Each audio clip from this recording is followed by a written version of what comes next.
and many other super apps that people are using almost every day.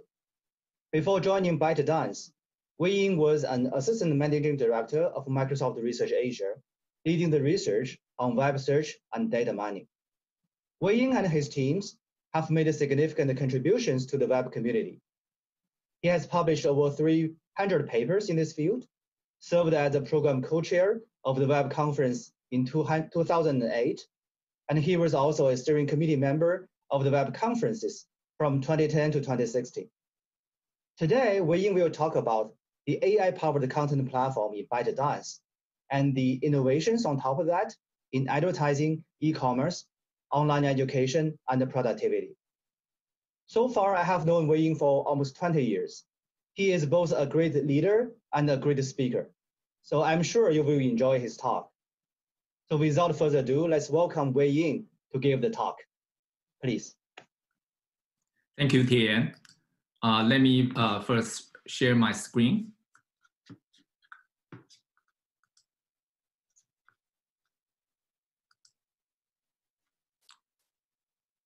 So can you see my screen now?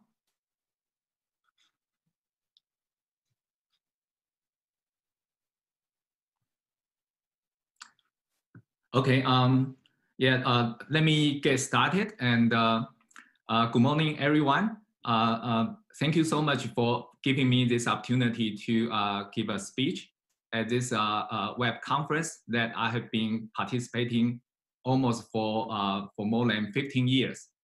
And today I would like to talk about some of my recent work after I joined this new company called ByteDance, and essentially working on a lot of technologies to empower people to create content and also disseminate content over the internet.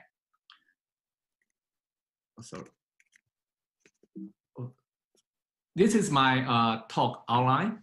I'm going to talk about the history and also the recent trends of information creation and dissemination again, and kind of give everyone overview in terms of where we were before and where we are heading to. And then I will go into the second part of my talk, which is about the increasing use of AI technology in all kinds of content creation. And the technologies including computer visions, graphics, augmented realities, and also the speech technologies. And also the natural language understanding, generation, machine translation, etc. And this really lead to the opportunity to rethink the information platform we are building on to kind of enable this global dissemination and empower everyone to create their content and to share their stories, knowledges at a global scale. So let's take a look at the history of information creation and dissemination again. When I was a student back in early 1990s, there was a time when people talking about digital library, because there was really the time that we start to digitize all the information, all the book, and then turn the traditional library into a digital one. And I was very fortunate to participate in some of the early projects. And since then, we know the internet started and the personal computer really get into every home and become used widely. And during those PC internet era, and the web page and websites are the primary mechanisms to create, for people to create content and also for people to find the content. And we all know the search engine is the major interface to connect people with information. And during this period of time, most of the information are created by really the professional, including those organizations, big organizations. So here I put OGC, PGC. of course, this is already democratized the content creation a little bit, because before internet, we know we only read books from those famous authors. We rarely have had the opportunity to really read something from individual users. So, so basically that was how everything started, and I was student at that time. And later on, I think when we entered 2011, around that period of time, and that was the starting point of mobile internet, and the web becoming, more into different kind of mobile platforms, and people use smartphone as a major device, to do all kinds of things, access information. And this smartphones also release people from constraint of location. So they can, on the move, they can receive information on the move. They can also create and share information on the move. And in addition to that, we also have social networks. And this help people to disseminate information also further among the friends and people they know, they choose to follow, etc. And the app on the phone really become, something more like a browser that people start to find information, read information, and browse information. And then we start to see a lot of PGC, professionally generated contents. And most recently, over the last 5 years, I would say now we further enter a new era. And this is era of AI, era of 5G, really give us a lot more network connection, really for us to bring the information further to all kinds of Internet of device, Internet of things. And now we are talking about this intelligence cloud and intelligent age, and really a very different infrastructure compared to what we have seen over the last 20 years. And we also start to see the fusion of virtual and physical space. Things like augmented reality, virtual reality, we start to see the content really mix the virtual world with physical world. And this create all kinds of new opportunity for us. And the major trend today I'm going also to talk about is this something called UGC. Now we start to see, all this technology tool are really in the hands of regular general users. They are not that difficult to access anymore. So everybody now can have an easy access to all this AI technology on their devices. And nowadays they create all kinds of information. So this is really giving us a lot of new opportunity to rethink this space. So the most say is I already briefly talked about is really this mobile internet. We see personalized recommendation is actually becoming more widely adopted. And from here you can see a little device in your hand, you can access all kinds of information, whether or not it's text, images, video, or question answering, or live broadcasting, or AR, VR. And on the other hand, we really mix information retrieval with social, with personalization, with more AI. So I would say this is really something that we have been dreamed of over last 2 decades. When I was working on search engine, at that time, we really want to bring social, mobile personalization into search. And but we didn't quite figure out, how to combine all these different dimensions.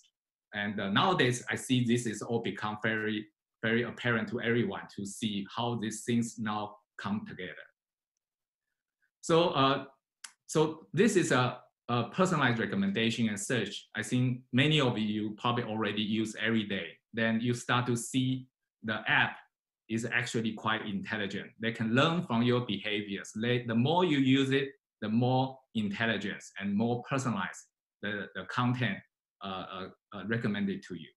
And this is also the foundation of ByteDance when we released the first product called 今日头条, which means headline news, and really completely fundamentally redefine how people, receive the information every day, they care. And we start to use a lot of algorithm, not only in search, but also in recommendation. And so almost every latest algorithm advanced in AI are being used to improve the recommendation and also the search. And recently we see a lot of exciting results from deep retrieval models, because we can use a deep model to learn a lot of signals, and then it turned out we can actually further improve the search. In the old days, search typically has many tiers, right? You have, for example, you have a level 1, level 2, level 3 index, and trying to narrow down your search space. Now you can actually, all combine everything and to use a deep model to learn that end to end. So these are all very exciting new technologies. And we are also seeing like deep reinforcement learning, generated adversarial networks are being used as well. Today, I'm not going to get into the detail of this personalized recommendation and search, but this is also one of the foundation, because now we can learn the representation of the content, context, and the user using all this latest technology, and really make the result much better than like 10 years ago when the people working on search. Okay, so the latest trends, the most recent trend, I would say, is the short form videos created by general user. I just want to show you a few examples here. For example, this is a video created by our Douyin user. And as you can see here, the human pose recognition technology is available on the smartphone. So the user can easily create this kind of content to have interaction with their hand gesture and to create all kinds of visual effects. And the second one, here you can see another different type of intelligent editing how you can do, simply on your phone.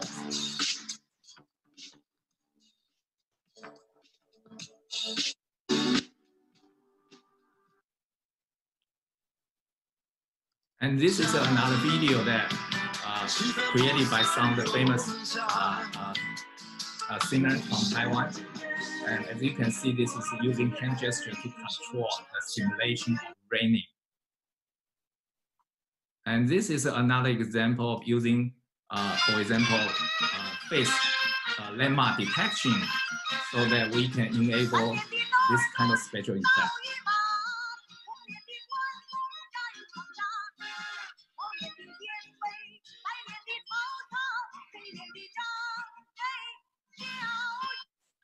So this is just to give you a flavor of the technology now are really at the hands of user. Then, as you can see, this used to belong to those big company that produce content, but now they are really easily accessible.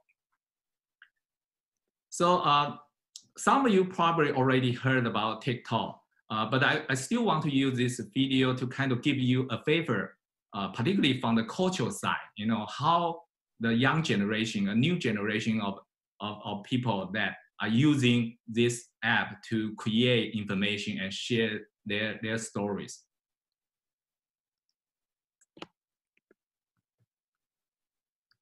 Guys, there's a really cool app that I've been getting into lately called TikTok.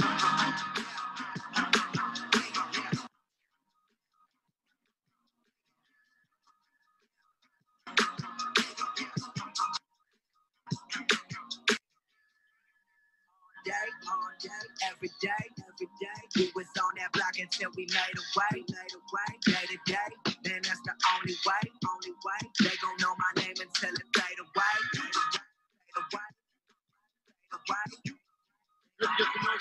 Here comes one.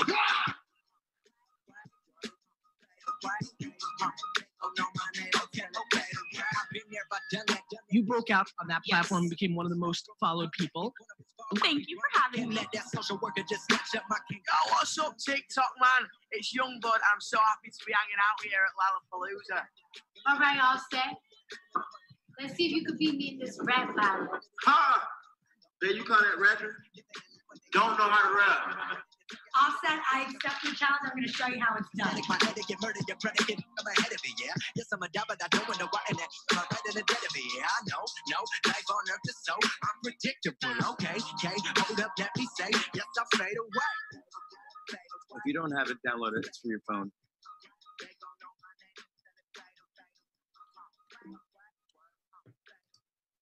So this is actually quite a phenomenon, and we are also seeing this new platform being used for all kind of new old application actually, but in a new ways.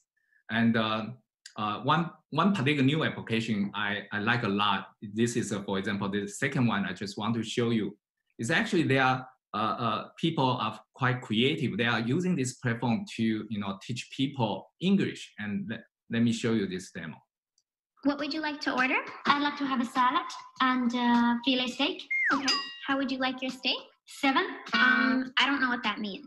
I mean, how would you like your steak to be cooked? Yeah, I just said 7. Okay, 7 steaks. This is quite a typical mistake made by Chinese 350? How could steak be that expensive? You ordered 7 steaks. No, I mean, not too bloody, not too tough. Oh, you mean you want your steak medium rare? Medium rare? Yes, that's when the steak is cooked, but not too overdone. It's still a bit rare. But in China, we say 1, 3, 5, 7, 10. 10 means all cooked. In the US, we have 5 ways to describe how you want your steak to be cooked. Rare, medium, medium well, and well done. Oh, that's almost the same. I want medium rare. Thank you. It'll be ready in about... Yeah, so as you can see, people can learn English even, just within 2 or 3 minutes from videos. It's really unleash a lot of opportunity as well. And recently, we know this coronavirus, COVID-19, and we are also seeing TikTok being used as a live broadcasting platform, and then to really, provide all the important information to the user. And we are also seeing a lot of e-commerce application. For example, here we see some of the video like this one created by the user on our platform to promote some of their products. And of course, you can imagine that people can directly buy the product here. So increasingly, this short form video platform is really enter all kinds of application, from advertising to learning to e-commerce to shopping, etc. So, because we are we are actually receiving a huge number of video created by users every day. So it's at the hundreds of millions of video per day. And imagine that the amount of computation and also video understanding we need to do here. And here just give you a glimpse of all kinds of video understanding tasks we need to run. And let me show you, for example, now you just saw that video. And for video like that, we actually do all kinds of analysis. We need to automatically classify and also do a lot of tagging and to understand the structure inside the video, and also run copyright infringement detection and duplicate detection, and also object detection and tracking. So based on this video, we convert this video into a structured representation. And here, just give you one of the example. So based on that, I would like to move on to the second part of my talk to talk about the specific, some of the latest research work from ByteDance in terms of how we further advance the AI technology to empower people, general user, to create and share rich media. So the first part will be about computer visions and graphics. So for example, people has been working on face recognition, face detection, and landmark detection. We implement this algorithm and make it super efficient in real time, run in real time, so that we can do it on all kinds of smartphones. So we not only we need to train the machine learning, deep learning model, we also need to do model compression, quantization, and specifically leverage some of the computing power from the specialized AI chip on smartphone. And so this directly run locally on the devices. And we also do segmentation. For example, this is another example, like we segment the hair, then we can actually create special effects that change the color of the hair.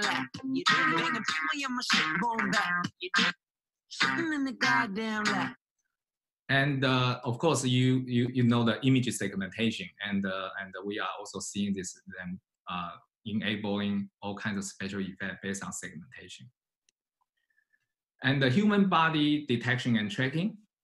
And let me show you the first demo.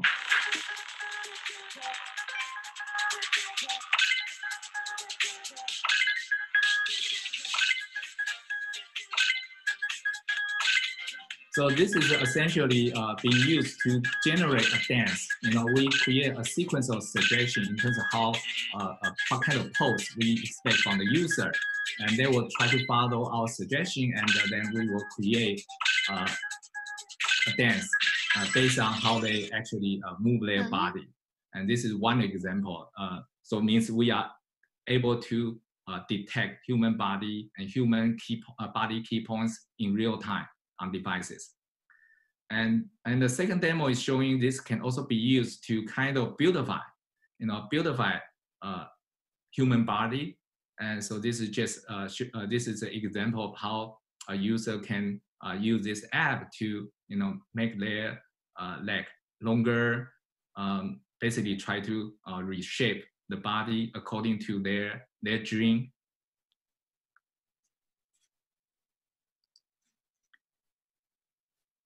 And we are also working on like a pose detection and using this to create some of special effects. For example, this is based on the heart, the shape of heart. Then we will create, this kind of simulation. And we are also looking to like an avatar. And here is give you this is an example that's showing people can use smartphone and to track their motion, and they can use this to drive another animation and then create a video to share online.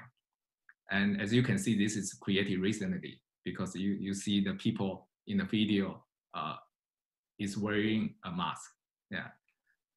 So based on this, and so this is the end result.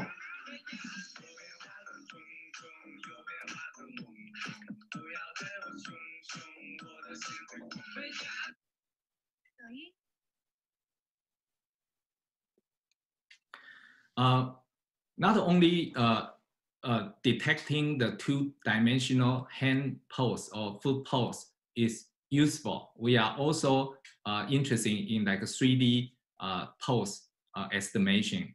And right now we are able to recognize about 50 different kind of hand gesture, then use this to drive user interaction with the phone to create content. And here I want to show you one demo is we do this 3D foot pose tracking. Then based on this, we can put different type of shoes, and then people can maybe do some comparison shopping, and this is directly enabled on the phone. As you can see, it's still under development, and the technology definitely still have room to improve. This is a few examples of real-time face generation and transformation.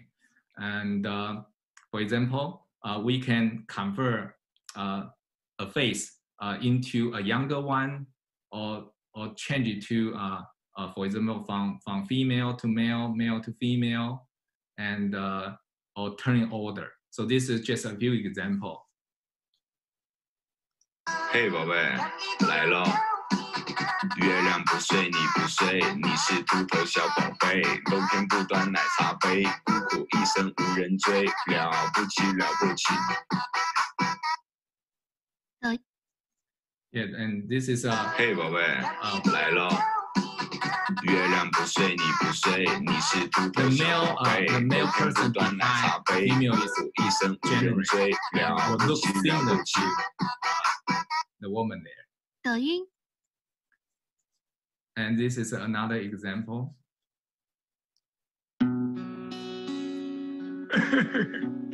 小时候真傻，居然盼着长大。想回到过去，试着让故事继续。抖音 He is another. You may recognize some of the people. Which are paper and just bring me out the door. The scars are yours, that been maybe there. As a kid, I feel it. We cold and hot. In the deep, you have my heart inside. Yeah, you probably get the idea. So this, I know this is this is based on gun technology. And we are also working on augmented reality. And the idea is we want to enable people to create content in the physical world and be able to align the 3D content they create and overlay those content with some of the physical objects such as landmarks or building. And so for example, here you can see this is one of the results.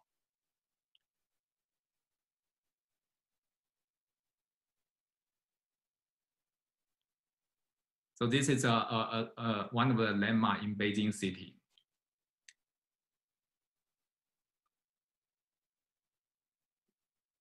So this public, this is.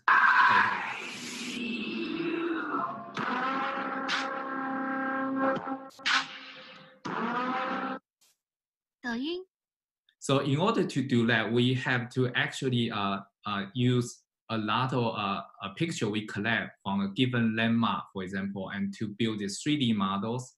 And this 3D model need to be downloaded to the user's device.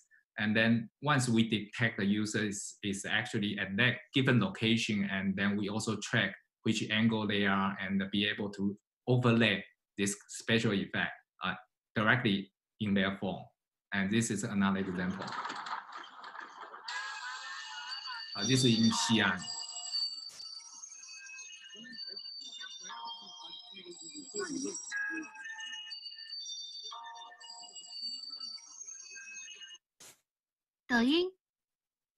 Give me, this is another one.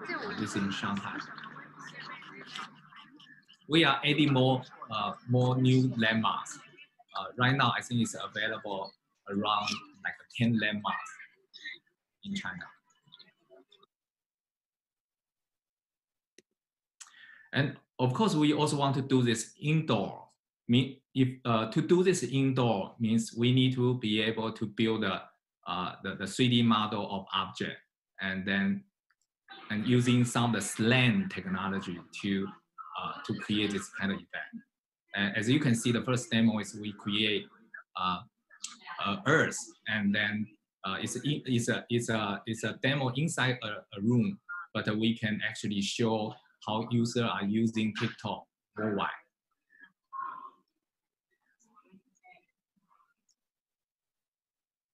And this is another AR on product. And you can imagine this is being used for advertisement.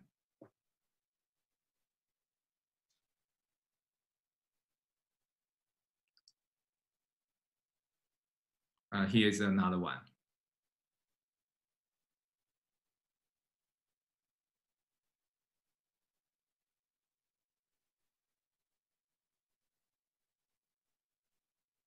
Okay. Okay, now I want to move on to the second part. Is about the use of speech recognition, audio understanding, and the audio synthesis, and also musical AI to create content. And this is a set of key technologies, and we are building up. Let me directly show you a demo. And as you know, nowadays people actually enjoy caption in the video when they watch the video. The question is, can we directly run automatic speech recognition and then turn that into a video caption and do it at a very large scale? And here I want to show you one of the example. Let me directly go to. This is a tool, an editing tool user can use to perform this task. Let me directly go. 换个地方去省钱。跟穷游比起来，我更喜欢富有。前几天为了购物，我去了趟日本，没做任何攻略，说走就走，飞到大阪，穿过人流，享受黑门市场的美食。傍晚在天守阁俯瞰整个城市。第二天买了快速通道，像孩子一样在环球影城里尽情的玩耍。第三天在京都体验和服，逛清水寺，品尝怀石料理。最后一天在东京银座尽情的购物。在全世界打车最贵的地方全程坐出租。我把用来做攻略、考虑如何省钱的时间、精力甚至体力都用在了赚钱上。我宁可为了更多选择去努力，也不想因为没钱。So I think you get the idea. Okay. So this is probably a better demo than to show you the detail how we do it. And Hello, 我是 Hebe 田馥甄。抖音美好奇妙夜10月19号晚上8点，我在浙江卫视等你。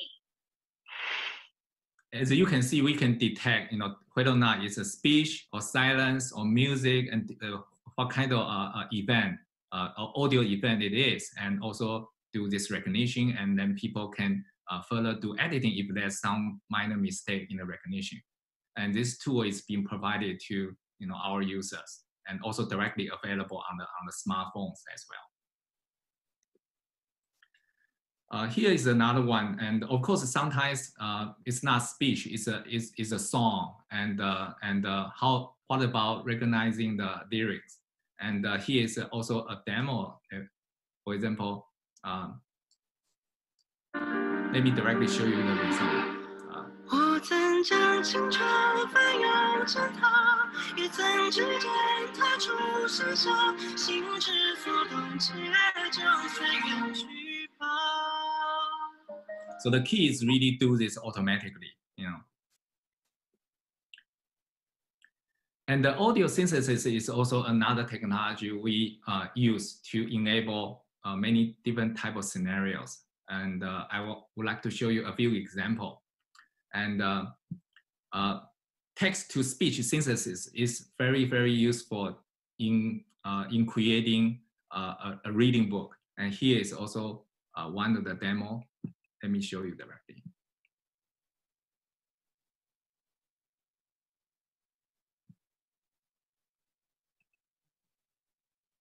进化时 ，Photoshop 从入门到精通 ，UI 必修课，设计中的设计，设计的觉醒，如何控制你的情绪、情商、孙子兵法、精神辩证教学，我在。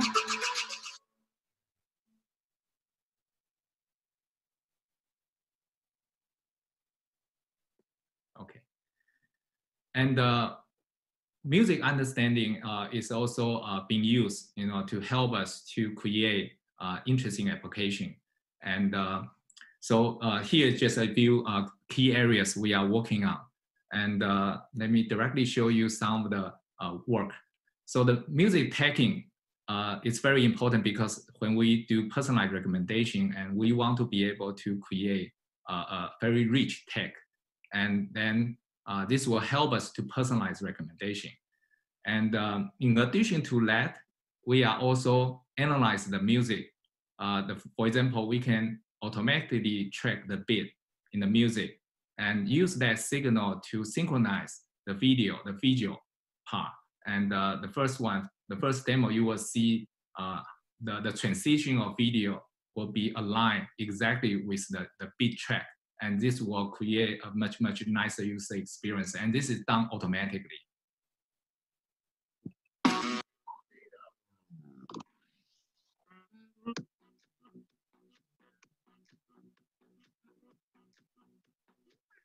制作酷酷的茶点视频吗？抖音教你一键就会。点开拍摄，选择。Yeah, sorry. So this is basically just one button. Make it so easy everyone can use. And the second demo is we create the effect, the music analysis.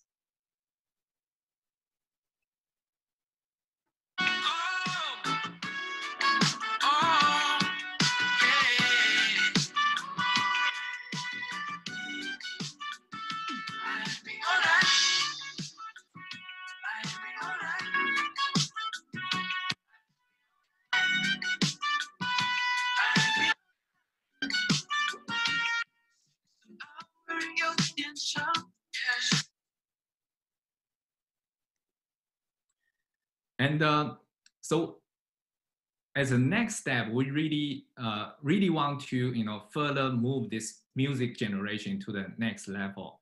And we know today is quite easy to create for anyone to create a video, but it's still quite challenges for general users, people like me, to create music. For people without music knowledge, it's almost impossible.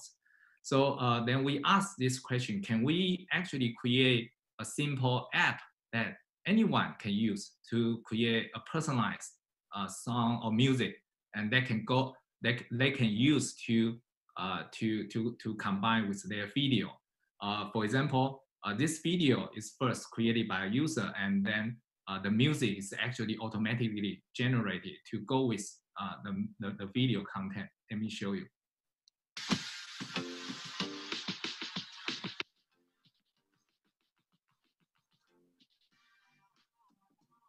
This music is not created by humans, it's created by algorithm, and it goes well with the video content.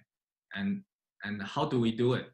And so basically, we have this kind of technology to allow user to first provide some of the input. This is core and reason, and then let me show you. So it's a view button, and you click on, and then it will give us some of the signal.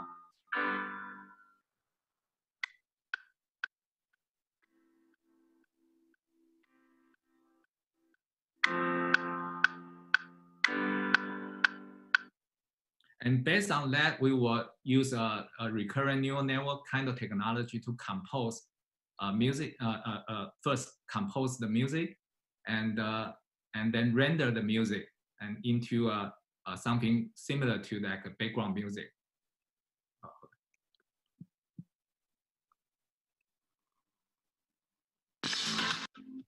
So this is the BGM generated based on the previous interaction.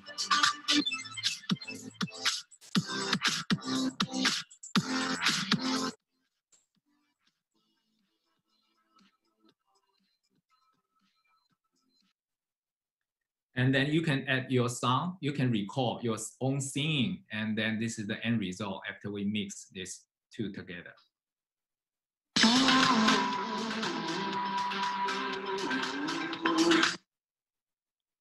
Yeah, this is still being developed, and but you see the idea. We really want to actually continue to lower down the technology barrier, so that so the goal is to let everyone be a music creator. And here's a view example. You can get a flavor of what music we can automatically generate for different people.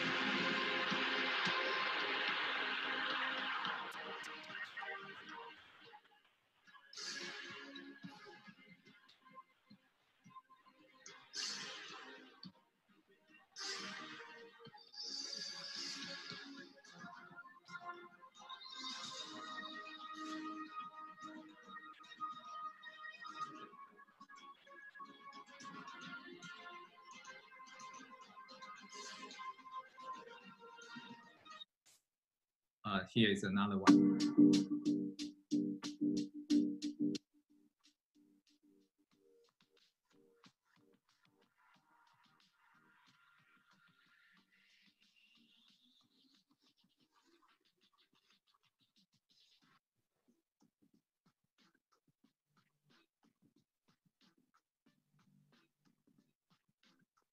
Okay, I hope you enjoyed this music, which are completely automatically created by AI.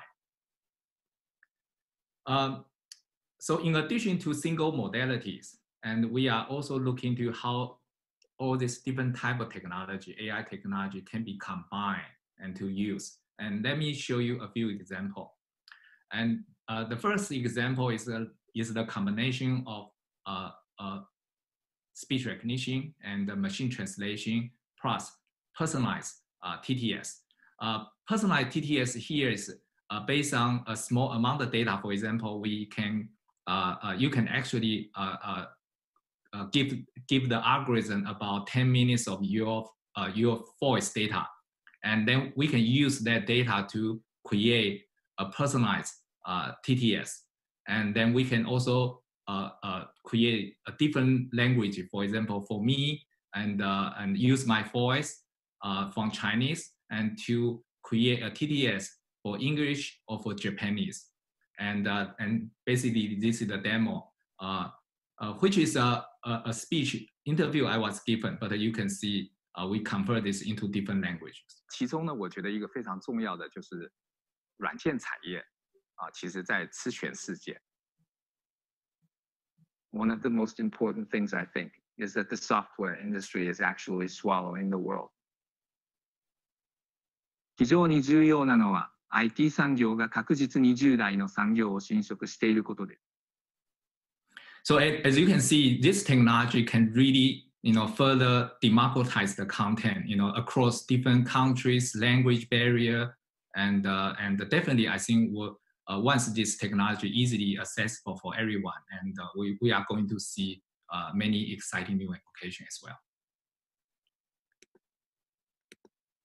And this is another one that we combine video understanding with text generation.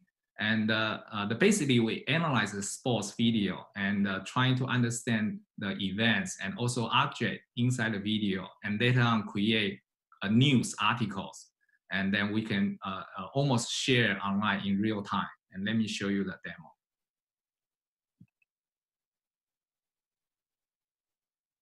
Sorry, this is in Chinese, but once you see the video, I think you can understand. Yeah, this is a soccer game. I believe it's probably 2 years ago. It's between Japan and Denmark. And now we detect an event.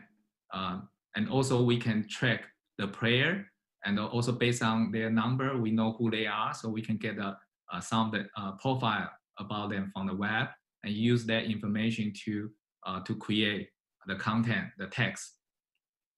And we can also track, the ball and also where the players are on stage.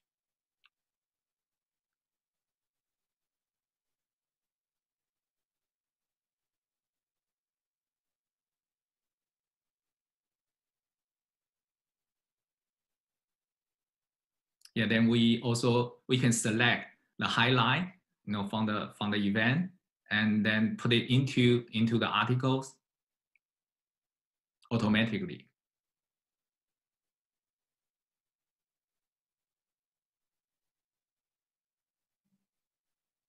So after the game, then we summarize, the result, and then the articles are ready to be published on our platform. And then we also use machine translation to convert the article into different languages.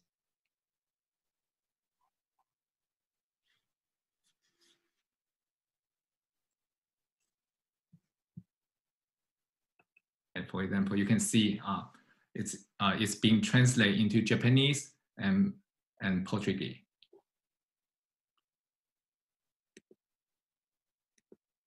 Okay, so this is based on all the example I have shown you, and so this is indicate that we have an opportunity to rethink this information platform.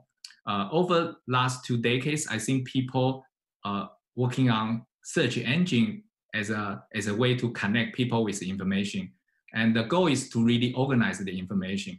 But I think the new opportunity in this given new era is we can actually further move ahead into information creation and also further down into information consumption. So all this AI technology not only can be used to process, analyze, or data mine, understand this content to organize the information and to do a better job to connect both sides. But increasingly, we see this opportunity to bring AI to empower people, right, to create content, as I have shown you in the talk. So overall, I feel this is really machine writing. We can use a lot of data we learn from the user in terms of how they create content and to really make the machine smarter and in the future in terms of how they assist people in creating all kinds of rich media. And on the other side, AI can also further be used to assist people in information interaction and consumption.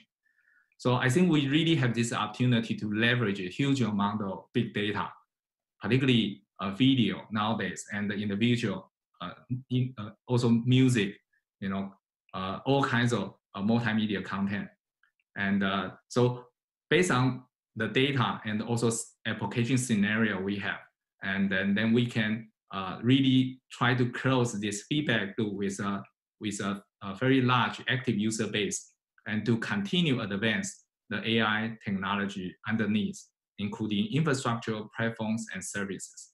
So I personally believe this is really a new opportunity if we compare to like Web 1.0, 2.0, or today maybe it's 3.0. I don't really know how we categorize it yet, but I feel this is a new opportunity to look at the problem space with a new angle, and also we'll see a lot of new exciting opportunity to do a lot of new innovations. Okay, so this I would like to summarize, my talk, and so I really believe the current trends are leading us, to this new world, and our goal is to empower everyone, equally, to produce high quality content, not only in video, but also increasingly in things like music, augmented reality, or more. And so people can use this new technology to share their information, knowledges, share, and also stories with a very large global audience. I think this is a tremendous opportunity in front of us. And also because of this opportunity, I feel this is also opportunity to build a new AI-powered information platform. And the innovation we are going to do on top of this platform will not only limited to the demos I show you, and people might think, oh, today there are a lot of applications about entertainment, social medias, or advertising or e-commerce. But I believe this technology will also have big opportunity to fundamentally redefine online education and also productivity. And so basically, I feel this is also exciting time for all of us in web community because we have gone a long way. And I hope this information, the talk, will help you to think about what might be very interesting, what might be interesting opportunity to work on in the future. I will stop my talk here. Thank you very much. And thank you, Wei-Ying, for the wonderful talk. I'm sure people are very much inspired. I have seen quite a few questions being submitted. And also, if you have more questions, please just submit. So let me first ask Wei-Ying some of these questions on their behalf. So Wei-Ying, in your talk, you mentioned the face generation and the personalized speech synthesis. Actually, there have been quite a few fake audio and fake video on the internet already. How to deal with such fake content to ensure that the users can be provided with trustworthy content and a secure web? So this is the question. Yeah, this is a very good question. And with the power of AI technology at the hand of every user. And of course, this is good, means everyone can actually use this tremendous technology to create information and immediately share the information at a very large scale. But the challenge is how we ensure the information is real and is truth. And this misinformation or fake news are increasingly a problem, a big problem for all the major information platforms on the internet today. So we are actually also working on many technology to detect fake content, fake news, and for example, in the video. And today, actually, we are also looking to this AI security, means trying to actually use adversarial machine learning to continuously enhance our algorithm. And these are all very important areas to work on. And I think that this is also quite an active research areas, and there has been a lot of people, devote their time and their ideas and to tackle this issue. In addition to technology, I would say the other part is this kind of tech regulation, tech policies, and also AI ethics are going to be very important, to go with these technologies in order to create this balance and to make sure that we use technology for good. Okay, thank you, Wei-Ying, for the answer. And the next question is, so for a content platform like TikTok or Douyin, I guess the human content creators are the core asset of the platform. But you talk about a lot of AI automation in your talk. For example, AI can do many things by themselves, generate text, generate music, and even generate video. So this kind of AI content creator, how can they work together, live together with human content creator? And this is a kind of threat to the human content creator. How to better incentivize human creators to make the platform even better in the future? Yeah, actually, I think it's completely the opposite. In the past, this technology only available to very few big organizations or the people, who has the wealth to create a company to produce content. Nowadays, I think this is increasingly, becoming available. I would say this is a level the playing field. So more people are be able to use these technologies. And so in general, I feel this really unlock the opportunities. And of course, in the past, people would use a lot of labor. I think it will cost a lot more effort and also money and time to create content. And I would say nowadays, this is actually being changed. And the barriers is a lot lower nowadays. And so I think this will help people to unleash their creativity, use this technology, to really, share their ideas and let their voice heard. And also we are seeing, for example, even people living in like a small town, they can actually create some of the very compelling content to help the business of the small town to sell a lot of goods, and instead of letting other, I think this is actually, we see this is being used in a very creative way. So I personally feel it's actually more the opposite side, and upside. We have more opportunity to leverage these new technologies. Yes, thank you very, very much for the answer. I also believe the proper use of the AI technology can empower people to create more and achieve more. That is a kind of a human plus HI plus AI concept. And the next question is about the copyright management of those content created by the users on the platform. So in your talk, you show some video. There are musics and many other video clips when people compose new content. But how can we as a platform to ensure that there is no misuse of the copyright or those original contents.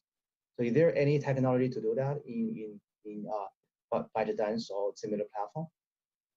Yes, in our platform, actually, one of the main problems that we have been working on, and also the area we are working on, is to do this very large scale deduplication of image, video, and music, and this is actually quite challenging. This is essentially equivalent to similarity-based search, right? And the people are not going to just copy the content; they are going to do some smart editing, and to actually make the content that they copy from someone else or take from someone else look slightly different or hear slightly different. So it's not going to be identical. So we need to actually use many different technology to detect they are actually near duplicate or similar content, and then and also do it at this scale. You know, it's actually not a trivial issue, and you can almost compare this problem to a large scale similarity search, near duplicate detection. Although it's a near duplicate detection, but essentially it's equivalent. Yeah, so we are actually spending a lot of resource, you know, to work on this issue. And we treat this issue very important, and because this is something we need to address as a platform. So what I can say is this is an important problem, and we put a lot of effort into this area. And so far, I feel we have been doing quite well, and because it's not easy, you know, to if you just simply copy other people's content and put it on our platform. Then we will detect it, and yeah. But of course, this is also a continuous competition, right? It's almost like adversarial machine learning. You know, this problem will not end, and we will definitely continue to work on it. Okay, thank you, Wei-Ying. And due to time restriction, we may not be able to take too many questions, and probably this is the last one. And you know, in the new apps like Toutiao or TikTok, recommendation may be the major way that the platform interact with the users. But previously, many years ago, search is a major function that people consume information. So there's a paradigm shift from search to recommendation. Also, in this year's web conference, we also see recommendation is a very hot topic. So the question is, Wei-Ying, do you have any comments on the technical trends regarding, for example, from search to recommendation, and also what's the next big wave of technology in the future? Yeah, actually, this is a very good question. Given that I've been working on both search and recommendation, actually, I see these two are converging. You know, I feel one can help the other. It's not something like we no longer need search. We just need recommendation. No, it's not. People still have active information need. You know, whenever they want to directly tell us what information they want to find, is actually very good signal, a strong signal to help us to decide what content to provide to the user. And recommendation is more passive way, right? You just continuously observe the user's behavior and try to predict what he might need. And I think both has values, and both are useful in different type of scenarios, and both can actually enhance each other. For example, once we learn how to better recommend to you, and we can also use this signal to personalize search result, the ranking. You know, so now everyone see different search result. So this is also a dream, right? Remember, almost 10 years ago, we really want to create a personalized search, and now, but at that time we only have very few signals based on query laws. Based on the former queries from the user, and these are very limited. But now we have a lot more information and signals from the user to decide how we can personalize the ranking. And so I see these two are actually helping each other, and we now have much richer ground, you know, to look at the problem together. So I see these two are actually converging and helping each other. Okay, thank you very much, Wei-Ying, for your insightful sharing. And I would like to express our sincere thanks to you on behalf of the organization committee. Once again, thank you very much, Wei-Ying. Thank you, Tian, and thank you all. And next, we will have a short break. The technical sessions will start at 10:30. And thank you all, and see you soon. Thank you.